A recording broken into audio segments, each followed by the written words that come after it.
தெளிவாக தனக்கு மேலதிகாரியை வந்து ஒரு எஸ்பி மட்டும் இல்லைங்க, IG intelligence Senthilvelan, ADGP law and order Davidson Devasirvatham, இவங்க 2 பேரையும் அவர் நேம் பண்ணி சொல்கிறாரு. அவங்க தான் இதுக்கு காரணம். முதலமைச்சருக்கு இது தெரியுமா தெரியாதான்னு தெரியாது. இந்த அரசுக்கு ஆபத்து வந்ததுன்னா இந்த அதிகாரிகளால் தான்றாரு. ரொம்ப துல்லியமான கணிப்புங்க அது. ரொம்ப தெளிவான உண்மையை தான் அவர் பேசியிருக்காரு.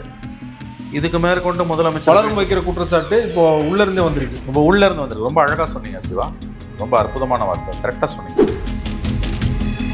அதிகாரி தப்பு பண்ணால் அதை கண்டிக்க வேண்டிய மந்திரி தூங்கி நின்றார். இதுக்கு முதலமைச்சர் காரணம் இல்லைங்கன்னு ஒரு பலிகடா வாக்கலாம்.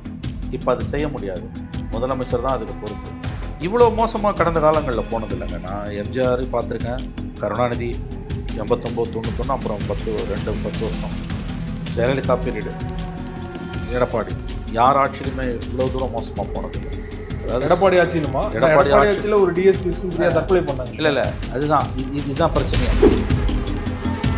அவர் டைரெக்டாக அவர் எஸ்பியால் பாதிக்கப்பட்டிருக்காரு. அது ஓகே, விரலை நீட்டி காமிச்சு விரலை உடச்சிருவாங்க, நீங்கள் வந்து வளைஞ்சு கொடுக்கலன்னா அப்படின்னு சொன்னதெல்லாம் ஓகே. ஆனால் ஒரு லா அண்ட் ஏடிஜிபியோ இல்லைனா வந்து ஐஜியோ டேரெக்டாக அவர் லிங்க் பண்ணுறாருன்னா அதுக்கு பின்னாடி வேறு எதுவும் சந்தேகம் இருக்காது நான் நம்புகிறேன். நீங்கள் வந்து நல்ல கேள்வி இது. ஆனால் நீங்கள் அதை எப்படி புரிஞ்சுக்கணும்னா சிவா, உடச்சே சொல்கிறேன். ஒருவேளை திமுக 26 தோற்று ஆட்சி இழந்ததுன்னா அதுக்கு முழுக்க காரணம் அல்லது முதல் காரணம் அல்லது பிரதான காரணம் தமிழக காவல்துறையாக இருந்தாங்க.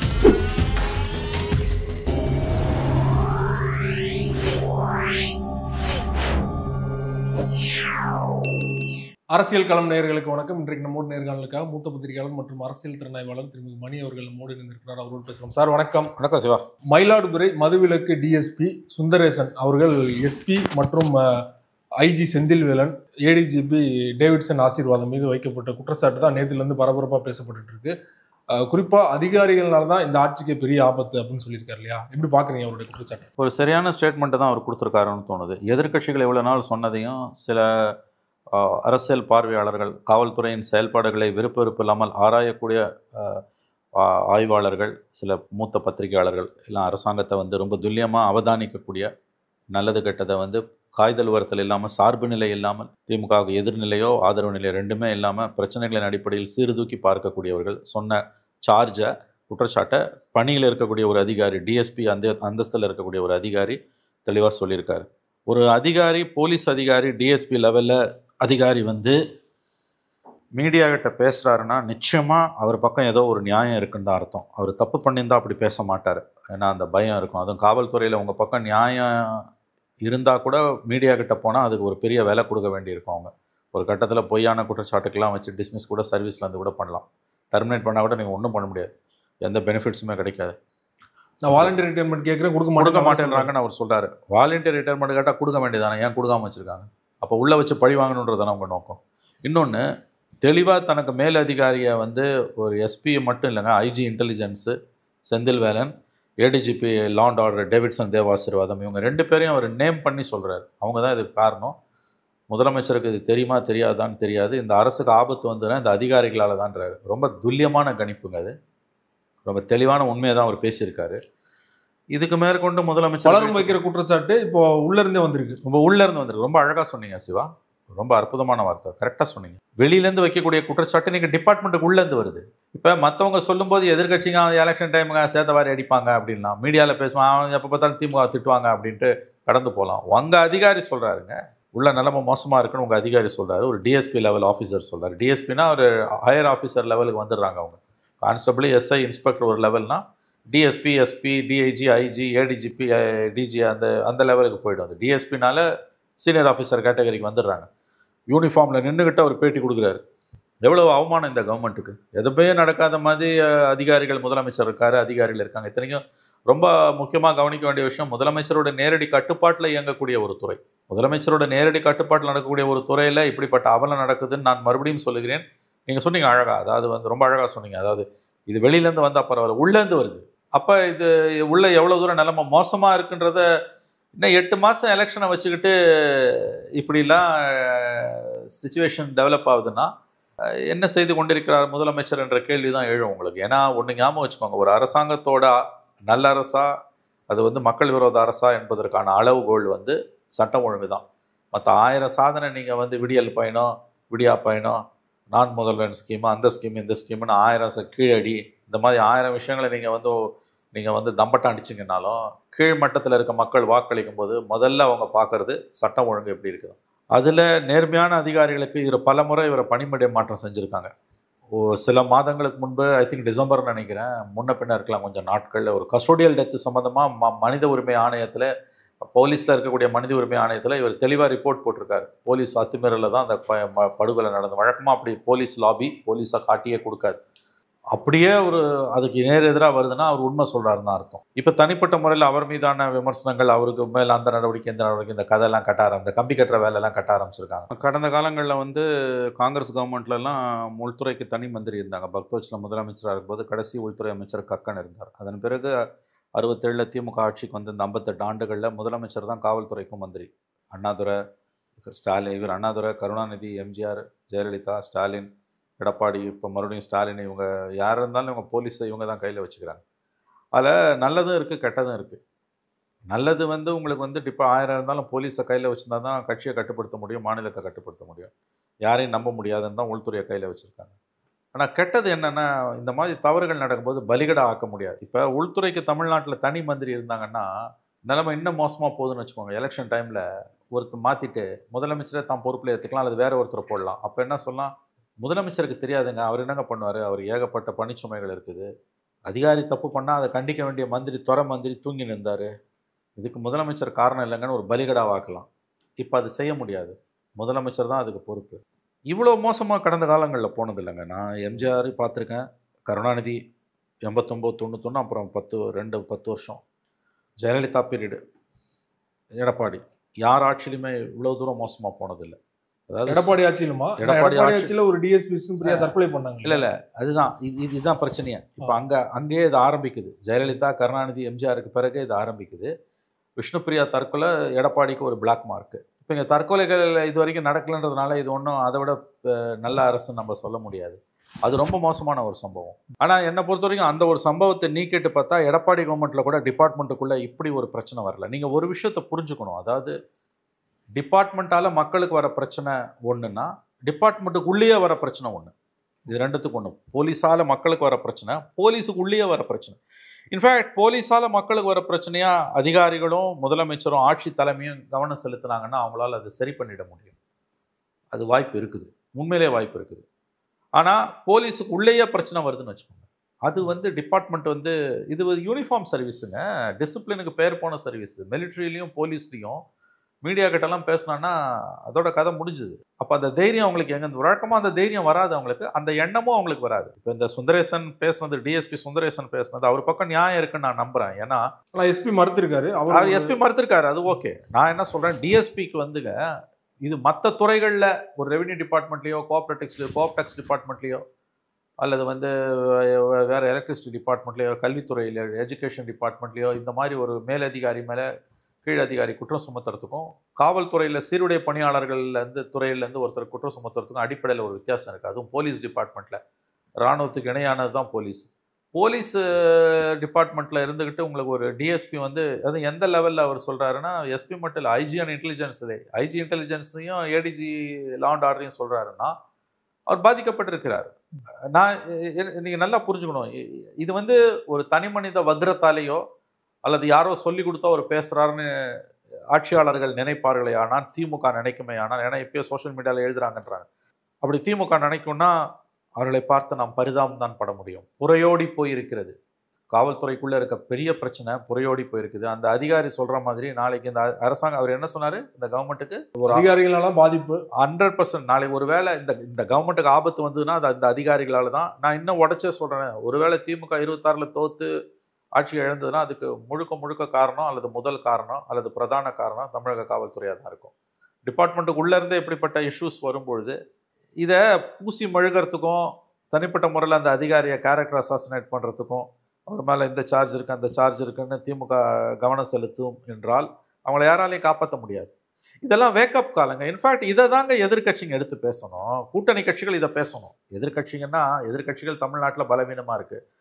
கூட்டணியில் இருக்கக்கூடிய காங்கிரஸும் விசிகாவும் இடதுசாரிகளும் இதை தான் எடுத்து பேசணும். நீ 24 மணி நேரம் திமுகவுக்கு ஜால்ரா போடுறது, பெரிய ஜால்ரா போடுறது, மிகப்பெரிய அளவில் வெண்சாமரம் வீசுறது, அவங்களுக்கு கிட்டத்தட்ட கொத்தடிமையாகவே மாறி போய் நிலைய வித்துவான்களாகவே மாறி போன காங்கிரஸும் இடதுசாரிகளும் வீசிக்காவும் இந்த இஷ்யூவை தாங்க கையில் எடுக்கணும். இதுதான் மக்கள் நலன் சார்ந்த பிரச்சனை. இன்ஃபேக்ட் உங்களுக்கு புரிஞ்சிருக்கும், இடிப்பாறை இல்லை ஏமராமண்ணனுக்கு எடுப்பாறை இல்லைன்னு கெடுனா நீ எடுத்து உரைக்கலன்னா எந்த கவர்மெண்ட்டுமே கவிழ்ந்துரும். தேர்தல் காலத்தில் தாங்க கூட்டு எம்ஜிஆர் ஜெயலலிதா கருணாநிதி பீரியட்லாம் தேர்தல் கடைசி 5 நாள் கூட்டணியில் இருப்பாங்களே தவிர மற்ற நாள் பூரா அவங்க எதிர்கட்சியாக தான் இருப்பாங்க. கொடி பிடிச்சி தெருவில் தான் நிற்பாங்க. அரசாங்கத்துக்கு எதிராக தான் எப்பயுமே செயல்படுவாங்க. ஆனால் இன்றைக்கி தலைகீழாக போய் இந்த கவர்மெண்ட்டுக்கு மொத்தமாக ஜால்ரா அடிக்கிற மாதிரி நிற்கிறாங்க. அன்றைக்கி போய் அது அரசாங்க செலவில் நடந்துற விழா. அது முதலமைச்சர் ஓரணியல் ஸ்டாலின்றது அரசாங்க விழா. அது டிஐபிஆர் தானே விளம்பரம் கொடுக்குறாங்க. அது இதே மோடி பண்ணால் அவங்களுக்கு கோவம் வருது இல்லை?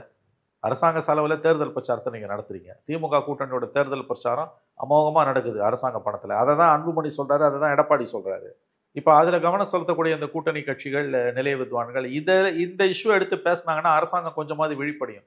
இப்போ எடப்பாடி பேசுகிறதுக்கும் இப்போ அன்புமணி பேசுகிறதுக்கும் அல்லது தனிநபர்கள் பேசுகிறதுக்கும் மீடியா பேசுகிறதுக்கும் இந்த அரசாங்கம் செவி சேர்க்காது.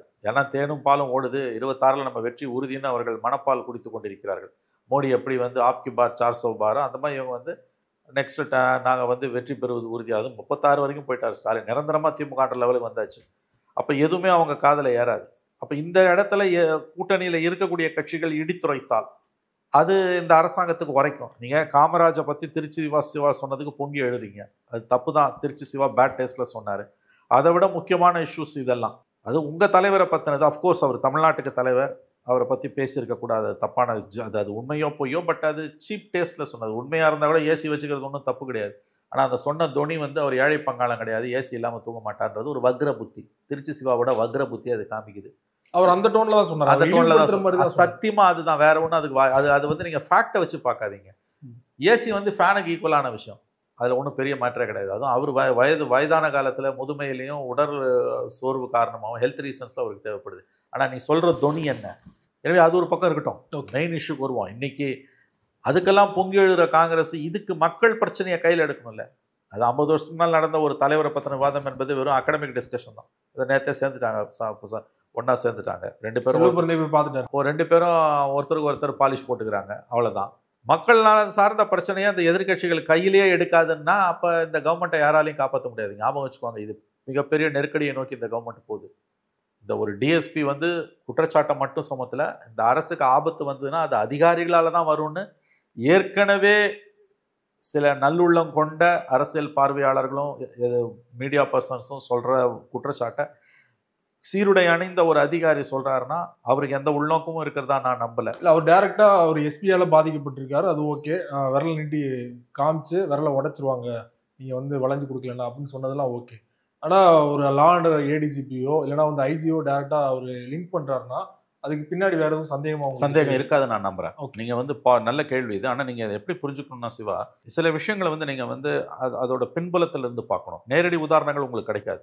டேவிட்சன் தேவாசீர்வாதமோ செந்தில் வேலனோ ஐஜி இன்டெலிஜென்ஸோ அவரை நேரடியாக துன்புறுத்தலையான்றதுக்கு உங்களுக்கு எனக்கு எந்த ஆதாரமும் கிடையாது.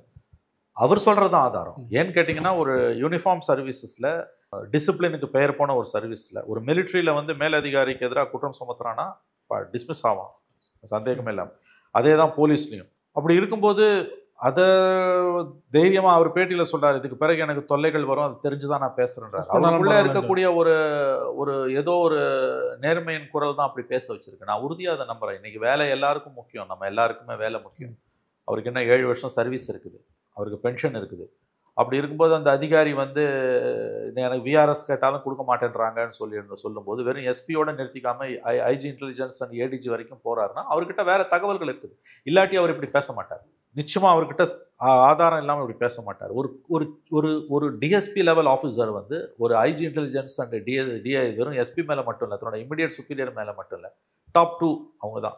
டிஜியை விட டாப் 2 ஐஜி இன்டெலிஜென்ஸும் ஏடிஜியும் தான் சொல்கிறாங்க இந்த கவர்மெண்ட். நம்பர் 2 அண்ட் நம்பர் 3 அவர் பேசுகிறாருன்னா நிச்சயமாக அவர்கிட்ட ஆதாரம் இல்லாமல் அவர் பேச மாட்டார். அவர் உண்மையாக பேசுகிறாருன்னு தான் நான் நம்புகிறேன். ஏன்னா அந்த போலீஸ் டிபார்ட்மெண்ட்டோட ஃபங்க்ஷனிங்கை பற்றி தெரிஞ்சவங்களுக்கு இது தெரியும். அவங்க எவ்வளோ நெருக்கடிகள் வந்தாலும் மேலதிகாரிக்கு எதிராக கை காமிச்சு மீடியா கிட்ட பேச மாட்டாங்க சிவா. மீடியா கிட்ட பேசுகிறாங்கன்னா வெடிச்சு சதுரி இருக்கு. இதை அவர் சொல்கிறாருல, இது அதாவது வயிறெறிஞ்சு சொல்கிற குற்றச்சாட்டு தானே இது. நீங்கள் இந்த அரசுக்கு ஆபத்து வந்ததுன்னா இந்த அதிகாரிகளால் தான் வரும்ன்றது எனக்கு தெரிஞ்சு 100% ஒரு சரியான கருத்தை தான் அவர் சொல்லியிருக்காரு. அதுதான் இன்றைக்கி தமிழ்நாட்டோட யதார்த்தம், வருத்தப்பட வேண்டிய யதார்த்தம். அப்போசிஷன் பவர்ஃபுல்லாக இருந்திருந்துன்னா இதெல்லாம் நடந்திருக்காதுங்க. இந்த அதிகாரிகளுக்கு இந்த தைரியம் எப்படி வருதுன்னா, எதிர்கட்சி கொலாப்ஸாக கிடக்குறான், மக்களை எதிர்க்கல, இந்த கவர்மெண்ட் தான் வரப்போகுது அவங்க கனவு காண்றாங்க, அல்லது வேறு கவர்மெண்ட் வந்தாலும் நம்ம தப்பிச்சுக்கலாம், அதிகாரி தப்பிச்சுக்க போகிறாங்க எப்படி இருந்தாலும், மீடியா நம்ம கண்ட்ரோலில் இருக்குது. அப்போ பாதிக்கப்படுறவனுக்கு என்னங்க ரெட்ரெஸல் என்னங்க? அவர் பக்கம் ஒரு நியாயம் இருக்காதா? நான் கேட்குறேன். இந்த எல்லைக்கு ஒரு சீருடை அணிந்த ஒரு அதிகாரி, போலீஸ் அதிகாரி மீடியா கிட்ட புலம்புறதுன்ற தப்பான வார்த்தை, கொட்டி தீக்கிறாருன்னா நிச்சயமா அவர் பக்கம் ஒரு நியாயம் இருக்கு. இந்த கவர்மெண்ட் இதை ஒரு வேக்கப் காலாக எடுத்துக்கணுங்க. மாறா அந்த அதிகாரியை பழி வாங்குறது, அவருக்கு எதிராக ஸ்லாண்டர் கேம்பெயினை, அவதூறு பிரச்சாரத்தை திமுக ஐடிவிங்க வச்சு நடத்துறதுன்றதுலாம் இந்த கவர்மெண்ட்டுக்கு நல்லதில்லை. இவங்க ஷூட்டிங் த மெசஞ்சர்னுவாங்க, அதை பண்ணுறாங்க. இன்னொன்று சிம்டம்ஸோட ஃபைட் பண்ணுறாங்க. நோய் அறிகுறிகளோடு தான் இந்த அரசு போராடுதே ஒழிய நோயோட போரிடல. புறையோடி போயிருக்குதுங்க, புறையோடி போயிருக்கு பிரச்சனைகள். இப்போ பாருங்கள், 2 நாள் முன்னால் அந்த 10 வயது சிறுமியோட பாலியல் வன்புணர்வுக்கு இன்ன வரைக்கும் நடவடிக்கை எடுக்க முடியல. நிறைய இடங்கள்ல இந்த பிரச்சனை நடக்குது, கையை மீறி போயிட்டு இருக்குது. நிறைய சீர்திருத்தங்கள் தேவைப்படுது. நீங்கள் சாட்டையை சுழட்டுவேன்னு சொன்னார், ஞாபகம் இருக்கா? சுழட்ட முடியலையா அவரால்? நான் யாராக இருந்தாலும் சாட்டையை சுழட்டுவேன்னாரு மு.க. ஸ்டாலின். என்னத்தை சுழட்டினார் சாட்டையை? இன்னைக்கு எவ்வளோ உங்கள் கவர்மெண்ட்டே வாங்க போகுது சார். காவல்துறையோட இந்த செயற்பாடுகள் 96 பதவிக்கு வந்தோடனே முதல்ல ஜெயலலிதாவோட 5 வருஷம் அலங்கோல ஆட்சி வீட்டுக்கு அனுப்பப்பட்டு 96 கலைஞர் சிஎம் ஆகி முதல் பட்ஜெட் கூட்டத்தொடரில் காவல்துறை மானிய கோரிக்கை, அப்போ போலீஸ் மந்திரி அவர் தான், காவல்துறை மானிய கோரிக்கையில் பேசும்போது எனக்கு இன்னமும் ஞாபகம் இருக்கு. அன்றைக்கி நான் இருந்தேன் சட்டசபையில். கலைஞர் சொன்னார், காவல்துறையின் ஈரல் முற்றிலுமாக அழுகிவிட்டதுனார். இது அவர் சொன்ன வார்த்தை. கலைஞர் அன்னைக்கு சொன்னது இன்னைக்கு அவர் மகனுடைய ஆட்சிக்கு பொருந்தும். இதுதான் வருத்தப்பட வேண்டிய உண்மை. கீழ் அதிகாரி, மேல் அதிகாரி, டாப் 2 பற்றி இவங்க தான் காரணம், கவர்மெண்ட் போச்சுன்னா இவங்க தான் காரணம்னு அவர் சொல்ல எவ்வளோ பெரிய சார்ஜுங்க அது. அப்போ அது எங்கே பாதிக்கும்னா கீழே இருக்க அதிகாரிகள் எல்லாரையும் பாதிக்கும். அப்போ பாதிக்கப்பட்ட பொதுமக்கள் ஸ்டேஷனுக்கு போகும்போது அவங்களுக்கு நீதி கிடைக்காது. நீதி கிடைக்காதுன்னா மக்கள் அந்த ஸ்டேஷனில் இருக்க அதிகாரியை மட்டும் திட்ட மாட்டான். யாரை திட்டுவான்? ஸ்டாலினை திட்டுவான். கண்ணு முன்னால அதிகாரி மேல உள்ள கோவத்தை சாமானிய மக்கள் மீது தான் காட்டுவாங்க. ஆமா, உயர் அதிகாரி மேல இருக்க நல்ல வார்த்தை இது. உயர் அதிகாரி மேல இருக்க கோவத்தை கீழ்நிலை காவலர்கள் பொதுமக்களுக்கு மேலதான் காட்டுவாங்க. அது சைக்கிள், அது ஒரு செயின் ரியாக்ஷன். அவன் இவனை திட்டுவான், இவன் அவனை திட்டுவான், இவன் அவனை திட்டுவான். கடைசியா இவன் கண்ணாடி முன்னால் நின்று தன்னைத்தானே திட்டின்னு இருப்பான். யாரு? கீழ் மட்டத்தில் இருக்க காவலர்கள். அந்த வெறுப்பு யார் மேல விழும்? புகார் கொடுக்க போற மக்கள் மேல விழும். ஒரு நாளைக்கு எவ்வளோ கம்ப்ளைண்ட் வருது. எல்லா பிரச்சனைக்கும் போலீஸ் காரணம் கிடையாதுங்க. நமக்கு தகுதியான போலீஸ் தான் நமக்கு கிடைக்குது. இப்போ பாலியல் குற்றங்களே ரொம்ப அதிகமாக நடக்குதுன்னா அதுக்கு போலீஸ் காரணம் கிடையாது. சமூக சந்தி சிரிக்குது, நாரி கிடக்குது, அதனால வருது. இப்போ ஒன்றும் இல்லை, நீங்கள் பார்த்துருப்பீங்க, சங்கரன் கோயிலையோ சிவகாசிலையோ 4 நாளைக்கு முன்னால் +2 படிக்கிற பசங்க வாத்தியாரை குடிச்சிட்டு வந்தான்னு கேட்டு மத்தியானம் கிளாஸ் எடுத்துகிட்டு இருக்காரு வாத்தியார். லஞ்சுக்கு பிறகு 4 பசங்க வந்திருக்காங்க. ஏன் லேட்டாக வந்திருக்கான்னு அப்படியே போயிருக்கானுங்க. கிட்டவான்னு கூப்பிட்டு கேட்டா குடிச்சிருக்கானுங்க. ஏன்டா இந்த மாதிரி பண்ணுங்க, வா பிரின்ஸ்பால் ரூமுக்கு போகலான்னா பாட்டில் எடுத்து மாடியை உடச்சிட்டான். அவர் ஹாஸ்பிட்டல் அட்மிட்டடு. நேற்று டீச்சர்ஸ் எல்லாம் அந்த பசங்களை அரெஸ்ட் பண்ணி சீர்நோக்கு இல்லத்துக்கு ஜுவனல் ஹோமுக்கு எடுத்துகிட்டு போயிருக்காங்க. +1 படிக்கிற பசங்க. இப்போ இந்த நிலைமைக்கு போலீஸ் காரணம்னு சொல்ல முடியாது. இதுக்கு போலீஸ் காரணம் கிடையாது. நீ தெருவா கடையாக திறப்ப, டார்கெட் வச்சு விற்ப, டார்கெட்டை ஃபுல்ஃபில் பண்ணலன்னா டாஸ்மாக் எம்டியை நீ போட்டு வறுத்து எடுப்பீங்க. அந்த லோக்கல் ஜோனல் மேனேஜரை ட்ரான்ஸ்ஃபர் பண்ணுவீங்க. FL2 லைசன்ஸ்னு ஃபாரின் பிராண்டை விற்கிற லைசன்ஸை தெருவா ஸ்கூலு பக்கத்தில், காலேஜ் பக்கத்தில், கோயில் பக்கத்துலலாம் நீங்கள் கடையை திறப்பீங்க. 50,000 அந்த வருஷம் 50,000 கோடி வருமானம், அடுத்த வருஷம் 60,000 கோடி வருமானம்னு வெக்கமே இல்லாமல் உங்கள் பட்ஜெட்டில் நீங்கள் இலக்கு வச்சதை பெருமையாக நீங்களே பேசுவீங்க. அப்போ இந்த மாதிரியான இஷ்யூஸுக்கு போலீஸு காரணம் கிடையாது. எல்லாத்துக்கும் ஒன்றும் போலீஸ் காரணம் கிடையாது. நம்ம தகுதியான போலீஸ் தான் நமக்கு கிடைக்குது. ஆனால் நீங்கள் சொன்ன அந்த பாயிண்ட் ரொம்ப கரெக்டு. டிபார்ட்மெண்ட்டுக்கு உள்ள பிரச்சனை அதுவும் சந்தி சிரிக்குதுன்னா சந்தி சிரிக்குது. இப்போ டிஎஸ்பிக்கு பதில் எஸ்பி கொடுக்குறாரு இன்னைக்கு ப்ரெஸ் மீட். இது அவலமாக அருவருப்பா இல்லையாங்க இந்த கவர்மெண்ட்டுக்கு? 4 சவுத்துக்குள்ள தீர்க்க வேண்டிய பிரச்சனையை 2 பேரும் மீடியா கிட்ட போய் தீர்க்கிறாங்க. மீடியா கிட்ட என்னைக்கு போலீஸ் ஒரு அதிகாரி போயிட்டாரோ அன்னைக்கு அவங்க கதை முடிஞ்சிடுச்சு. சரி, இந்த அதிகாரி எதுக்கு அடுத்து மீடியா கிட்ட போறாரு?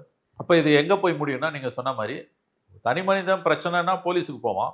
போலீஸுக்குள்ளேயே பிரச்சனை இருக்கும் கண்டிப்பாக. ஆனால் அது சந்தி சிரிக்குது, நடுத்தருக்கு வருதுன்னா அவங்களே ஒருத்தருக்கு ஒருத்தர் பொதுவெளியில் பாலிஷ் போட்டுக்கிறாங்கன்னா அப்போ மக்களை யார் காப்பாற்றுவா?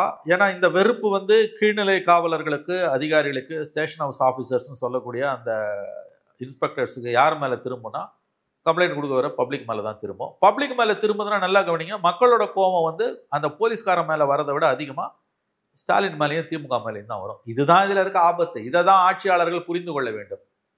மறுபடியும் சொல்கிறேங்க, எடப்பாடி பீரியடில் ஒரு விஷ்ணு பிரியா இன்சிடென்ட் நடந்தது. அது உண்மைதான், அது ஒரு பிளாக் மார்க்கு. ஆனால் அதுக்கு சற்றும் குறைந்ததல்ல இந்த கவர்மெண்ட். அதை விட மோசமாக இந்த கவர்மெண்ட்டில் சில இஷ்யூஸ் நடக்குது, வெளியில் பேச முடியாது. ஏன்னா மாற்றி மாற்றி போட்டு கொடுக்குற இஷ்யூலாம் நடக்குது. இன்டெலிஜென்ஸுக்கு எதிராக லாண்ட் ஆர்டர் பிளான்ட் பண்ணுறது, லாண்ட் ஆர்டருக்கு எதிராக இன்டெலிஜென்ஸ் பிளான்ட் பண்ணுறது. என்ன இதெல்லாம், இது யார் தலையில் போய் விடியும் கடைசியில்? விடியல் அரசு மேலே. சரியா சொன்னீங்க. இது யார் தலையில விடியும்னா விடியல் அரசு தலையில தான் விடியும். ஒவ்வொரு இஷ்யூ நடக்கும்போதும் மாற்றி மாற்றி அவங்க பிளான்ட் பண்ணிக்கிறாங்க. பிளான்டிங் பண்ணுற அளவுக்கு போது ஒரு துறை மேலே இன்னொரு துறை போகுதுன்னா கண்ட்ரோல் டிஜி கையில் இல்லைன்னு அர்த்தம். டிஜி கையில் டிபார்ட்மெண்ட் இல்லைன்னா ஸ்டாலின் கையில் டிபார்ட்மெண்ட் இல்லைன்னு அர்த்தம். உண்மைங்க அது. அந்த சுந்தரேசன் வந்து டிஎஸ்பி சுந்தரேசன் அவர் கரெக்டாக தாங்க சொல்லியிருக்காரு. நாளைக்கு இந்த கவர்மெண்ட் வீட்டுக்கு போச்சுன்னா அதுக்கு இந்த காவல்துறையோட அதிகாரிகள் அவங்க தான் காரணமாக இருப்பாங்க. அதான் நம்ம ஏற்கனவே பேசினது சிவா.